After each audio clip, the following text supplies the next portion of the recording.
सूर्य की प्राकृतिक रोशनी से पूरी तरह से छटा बिखेर रहा है भागलपुर का हवाई अड्डा। भागलपुर के हवाई अड्डे में बच्चे क्रिकेट खेल रहे हैं, तो कोई बाइक चालक बाइक सीखने आए हैं, कोई चार पहिया चालक चार पहिया सीखने आए हैं। कितना खूबसूरत है ये हवाई अड्डा। कभी बड़ी आबाद था ये हवाई अड्डा, लेकिन अब पूरी तरह से बदहाल है। ये कह लें कि इसमें किसी प्रकार का कोई भी परिचालन विमानों का नहीं होता है, बल्कि और भी अन्य चीज़ें यहाँ पर होती है। जैसे चुनावी सभाएं हुए, कोई बड़े नेता अगर कार्यक्रम करते हैं तो यही हवाई अड्डे का चयन करते हैं, इसलिए कि स्पेशियस है काफ़ी। यानी कि हर लिहाज से देखा जाए तो सबके लिए मुफीद है, यानी फ़ायदेमंद है हवाई अड्डा, केवल विमान के परिचालन को छोड़ दिया जाए तो।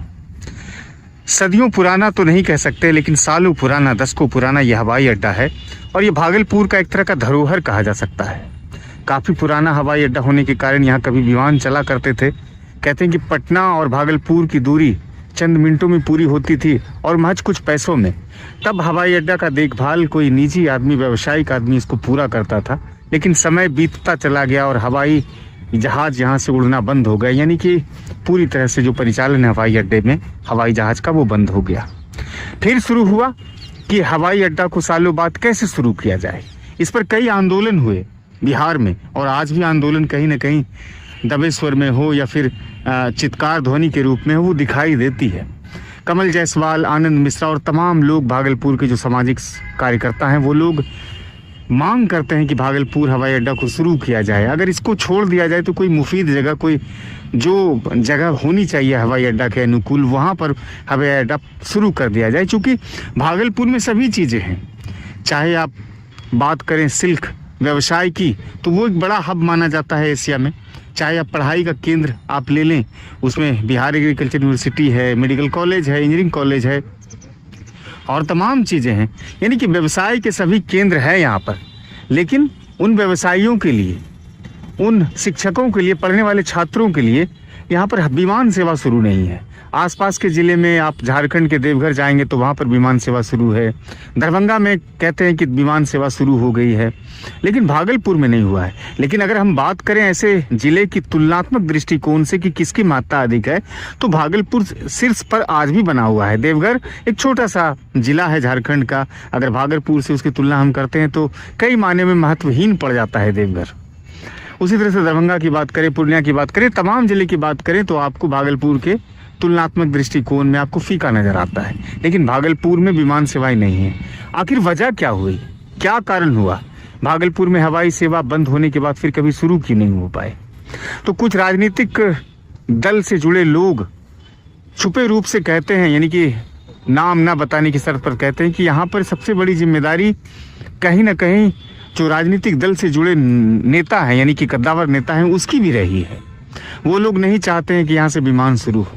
लेकिन जब राजनीतिक दल से जुड़े लोगों को पूछा जाता है कि यहाँ से विमान सेवा शुरू क्यों नहीं होता है, तो वो कई तरह के तर्क देते हैं। कोई कहता है कि पर्याप्त जगह नहीं है, तो यहाँ से परिचालन नहीं हो सकता है, तो कोई कुछ कहता है, कोई कुछ कहता है। हाल में जो एक ताज़ा उदाहरण पेश हुआ था, आनंद शर्मा और कमल जायसवाल वगैरह घंटों, महीनों, दिनों तक, कई दिनों तक, माफ़ करेंगे घंटों नहीं, कई दिनों तक घंटाघर के समीप ही परिसर में ही तमाम लोग इकट्ठे होते थे और आंदोलन करते थे। तब जाकर के राजनीतिक दल से जुड़े लोग आए और डेलीगेट बना करके ज्योतिरादित्य सिंधिया के पास पहुंचे, जो केंद्र सरकार में हवाई जहाज के मंत्री हैं, विमान मंत्री हैं, चाहे वो राज्य मंत्री हो या केंद्रीय मंत्री हो। उन लोगों के पास पहुंचे और कहा कि अब सेवाएं शुरू हो जाएगी। और एक बड़ा ही रोचक चीज़ें हैं, इस बीच में एक कोई प्राइवेट एजेंसी भी आई, कहा कि यहाँ से विमान शुरू करने के लिए क्या क्या चीज़ें होनी चाहिए, बातचीत की गई, वार्तालाप किया गया।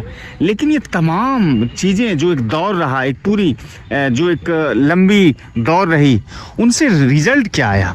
शून्य। यानी कि परिणाम जो है वो आज भी शून्य है। थका हारा सा हवाई अड्डा शायद कभी सोचता होगा कि यहाँ पर भी हमारे विमान के उतरने का अवसर मिलता तो हवाई अड्डा लहलहा जाता। छोटे कारोबारी यहाँ से शायद छोटी दूरी ही जा पाते, चाहे कलकत्ता हो, रांची हो, पटना हो, कहीं जा पाते, तो उनके व्यापार में शायद उन्नति हो पाती। आर्थिक दृष्टिकोण से कई चीजें मायने रखती है किसी भी राज्य, किसी भी देश, किसी भी प्रदेश और किसी भी जिले के लिए। आपको अगर आर्थिक व्यवस्थाएं सुधारनी होगी तो आपको यातायात की व्यवस्थाएं अच्छी करनी होगी, चाहे वो सड़क मार्ग हो या फिर हवाई मार्ग हो या फिर जल मार्ग हो। ये तमाम चीजें कहीं ना कहीं आपको मजबूत करना होगा, तब जाकर के आर्थिक स्वावलंबन उस प्रदेश में आएगा, उस राज्य में आएगा और उस जिले में आएगा। लेकिन भागलपुर की क्या स्थिति है? यहाँ पर हवाई अड्डा शुरू अब तक नहीं हो पाया है, लेकिन इस पर बातें बहुत लंबी चौड़ी होती है, इतनी लंबी चौड़ी कि आपके कान भर जाएंगे सुनते सुनते, लेकिन आप वो बताने वाले थकेंगे नहीं। हवाई अड्डा बदहाल है, चारों साइड देख लीजिए, वृक्षारोपण भी हुआ है, माफ़ करेंगे वृक्षारोपण नहीं, पहले से वृक्ष लगा हुआ है। हाल में 4 दीवारी बनी है यहाँ पर, 4 दीवारी। और थोड़ा दिन पहले कहते हैं कि रनवे भी बना था स्मार्ट सिटी के फंड से। अब एक सवाल ये है कि हवाई अड्डा तो शुरू नहीं हो सका तमाम प्रयासों के बाद भी, अभी तक इसका कोई भी रिजल्ट नहीं है कि क्या होना है। कई लोग कहते हैं कि गोराडी में जो गौशाला की ज़मीन है वहाँ शुरू किया जाए, कोई कहते हैं कि पुरानी जो आकाशवाणी की ज़मीनें हैं खीरी बांध के पास वहाँ से शुरू कर लिया जाए। तमाम तरह के बताए जाते हैं, दिशा निर्देश होते हैं, लेकिन इस पर कोई अमल नहीं होता है। अब एक सवाल ये है कि भागलपुर में आखिर इस तरह की चीज़ें क्यों नहीं हो पाई? क्या कारण रहा जो कि इस तरह की चीज़ें नहीं हो पाई? इसके पीछे का रहस्य क्या है? ये तमाम चीज़ें कहीं ना कहीं एक तरह का सोचने का विषय बनता है।